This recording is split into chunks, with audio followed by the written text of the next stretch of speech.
1920s से कई वैज्ञानिक भारत में स्पेस एक्सपेरिमेंट्स कर रहे थे। इनमें प्रमुख थे एस.के. मित्रा, मेघनाथ साहा और सी.वी. रमन। हालांकि पहली बार भारत में ऑर्गेनाइज स्पेस रिसर्च का नेतृत्व दो वैज्ञानिकों ने किया, डॉक्टर होमी भाभा, जो फादर ऑफ एटॉमिक एनर्जी के नाम से जाने जाते हैं, और डॉक्टर विक्रम साराभाई, जिन्होंने 1947 में फिजिकल रिसर्च लेबोरेटरी की अहमदाबाद, गुजरात में स्थापना की।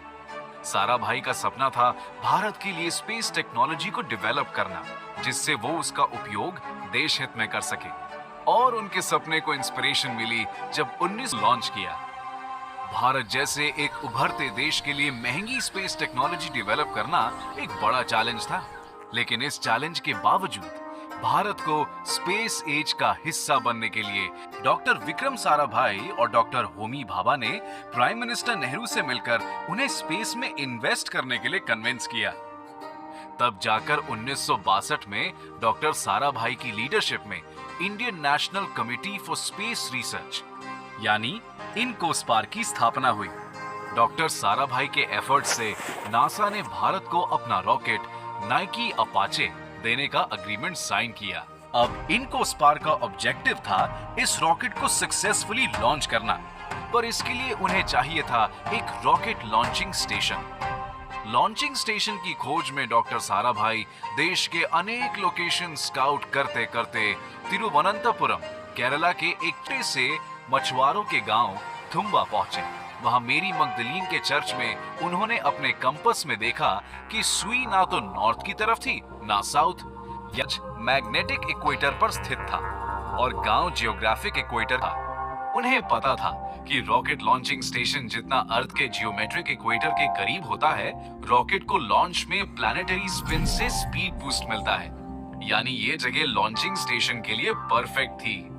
जब डॉक्टर साराभाई और उनके साथी साइंटिस्ट चर्च के बिशप से जमीन खरीदने की बात करने पहुंचे, तब रेवरेंड पीटर परेरा मुस्कुराए और सबको चर्च के संडे मास पर इनवाइट किया। मास में बिशप ने गांव वालों के सामने डॉक्टर साराभाई का सवाल कुछ इस प्रकार रखा: माय चिल्ड्रन, आज हमारे बीच एक मशहूर साइंटिस्ट आए हैं जो स्पेस साइंस और रिसर्च के लिए हमारे चर्च और गांव हमसे मांग रहे हैं।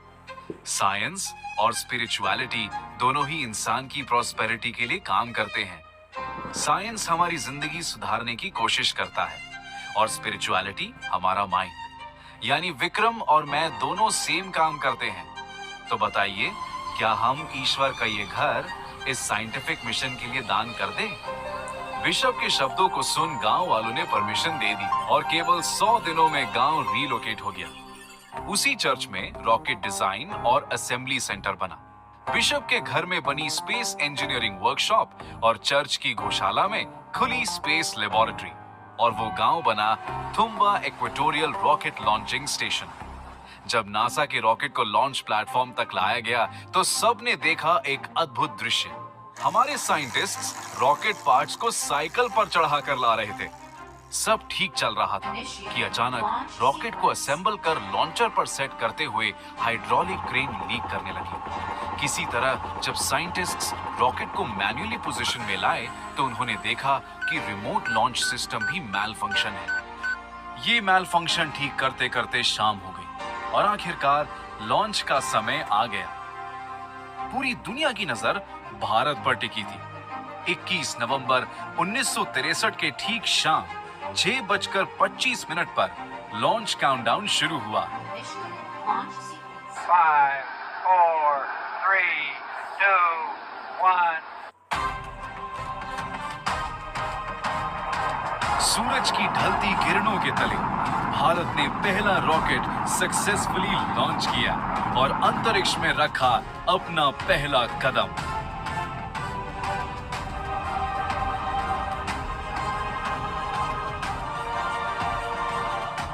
देश के 22वें इंडिपेंडेंस डे के अवसर पर 15 अगस्त 1969 में इनकोस्पार को मिला नया रूप और जन्म हुआ इसरो का, इंडियन स्पेस रिसर्च ऑर्गेनाइजेशन। एक ऐसी अनोखी ऑर्गेनाइजेशन जिसने चांद पर चंद्रयान भेज सबसे पहले पानी भी खोजा और मंगल पर मंगलयान भेज बनाया भारत को स्पेस जगत का सबसे शक्तिशाली खिलाड़ी।